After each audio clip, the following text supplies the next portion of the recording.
বন্ধুরা কেমন আছো সবাই?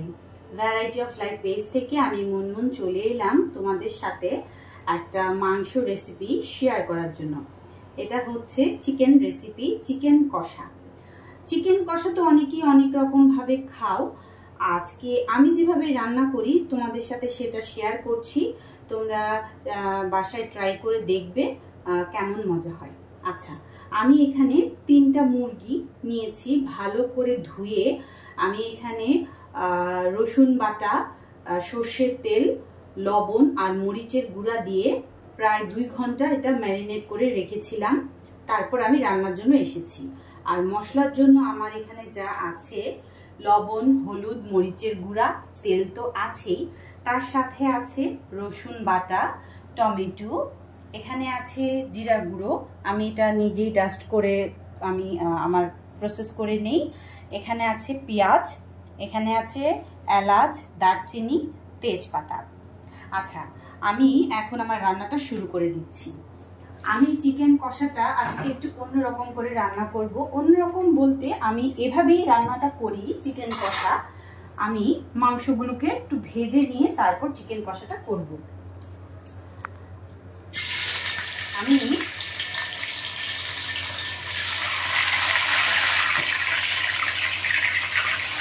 মাংসগুলো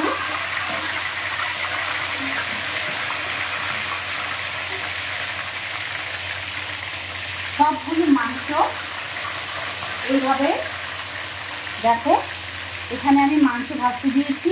আমি একটু এপিট ওপিট করে সবগুলো মাংস ভেজে তারপর প্রণালীতে আমি আসছি, বাকি রান্নাটা আমি আসছি। দেখো, আমার মাংসগুলো সব ভাজা হয়ে গেছে। আমি ঠিক এই রকম করে মাংসগুলোকে ভেজে নিয়েছি। দেখো, সবগুলো মাংস ভাজা শেষ মোটামুটি। এবার বাকি রান্নার প্রিপারেশনটা আমি করে ফেলছি। আমি আরেকটু তেল দিয়ে দিচ্ছি। আমি সর্ষের তেল ইউজ করি সব সময়, আমার প্রতিদিনের রান্নায় আমি সর্ষের তেলটাই ইউজ করি। কারণ আমি অনেক বছর ধরেই সয়াবিন তেলটা খাচ্ছি না, আমি সর্ষের তেলটাই ইউজ করছি। আচ্ছা, এখন আমি এক এক করে মশলাগুলো দিয়ে দিচ্ছি। দারচিনি, কয়েকটা এলাচ,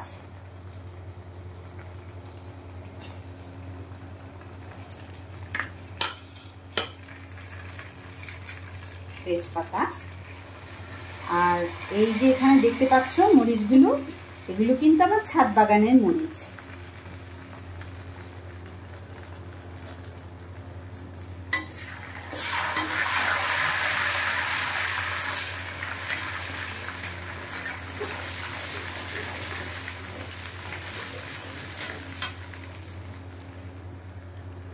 এলাচ দারচিনিটা ভাজা হলে আমি পেঁয়াজটা দিচ্ছি।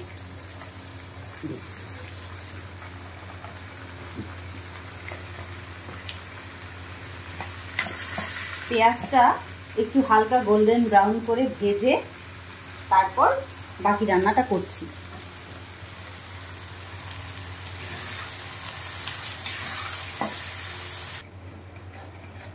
এই যে আমার পেঁয়াজটা গোল্ডেন ব্রাউন ভাজা হয়ে গেছে। এখন আমি এক এক করে সবগুলো উপকরণ দিয়ে দিব। আমি টমেটোটা দিয়ে দিচ্ছি, এখানে রসুন বাটাটা দিয়ে দিচ্ছি।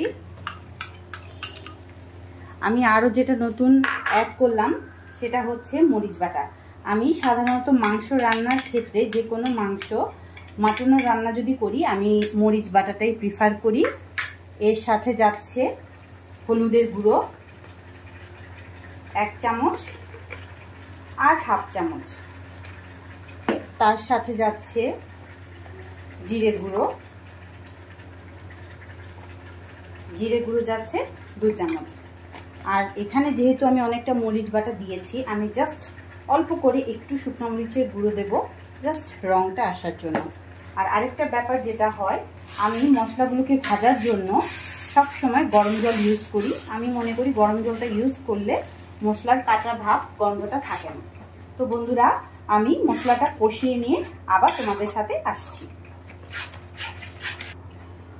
মশলাটা আমার ভাজা হয়ে গেছিল, এখন আমি মাংসগুলো দিয়ে দিয়েছি।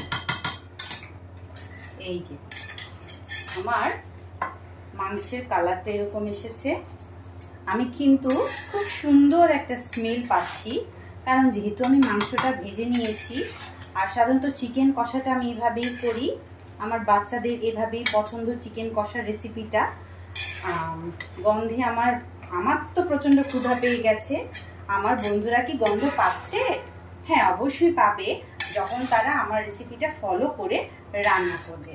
তো আমার প্রায় 15-10 মিনিটের মতো লাগতে পারে এটা কষাতে। আমি তারপর এটা আরেকটু ভালো মতো কষানো হলে তোমাদের সাথে দেখা করছি। এই যে এরকম করে আস্তে আস্তে করে মাংসটা কষিয়ে নিতে হবে। দেখো কি সুন্দর হয়েছে কালারটা। মাংসটা যত কষবে মাংসের গায়ে মশলাটা ততটা ঢুকবে, আর মাংসটা ভালো মতো কষা হলে তখনই বুঝে যাবে তেলটা ছাড়বে।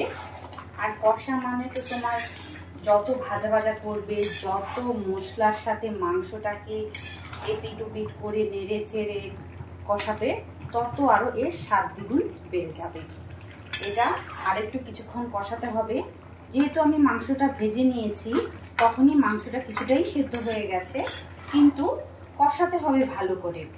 যত মজা কষানোর মধ্যে, কষানোটা যদি ঠিক মতো না হয় তখনই একটা গন্ধ আসতে থাকে, পেঁয়াজের একটা গন্ধ, রসুনের একটা গন্ধ আসতে থাকে। কিন্তু এটা কষানো যখন সুন্দর হবে তখনই এটা খেতে খুব মজা আসবে। দেখুন কালারটা কি সুন্দর হয়েছে। বাকি রান্নাটা শেষ করে তারপর আবার ফিরছি। তো বন্ধুরা, আমার চিকেন কষা শেষ হয়ে গেছে। দেখো একদম মাংস থেকে তেল ছেড়ে দিয়ে এসেছে, একেবারে মশলাগুলো মাংসের গায়ে গায়ে লেগে গেছে। আর এই যে কি সুন্দর তেল ছেড়েছে। সবচেয়ে ভালো কথা যেটা, আমি কিন্তু এই রান্নাটাতে একটুও জল ইউজ করি না। জাস্ট মশলাটা কষানোর সময় যতটুকু গরম জল দিয়েছি মশলা কষাতে, এটা আস্তে আস্তে আস্তে আস্তে অল্প আছে আমি এটা কষাই। আচ্ছা, আমি এখন সার্ভ করছি। আমি এখানে একটা সার্ভিং ডিশ রেডি করে রেখেছি।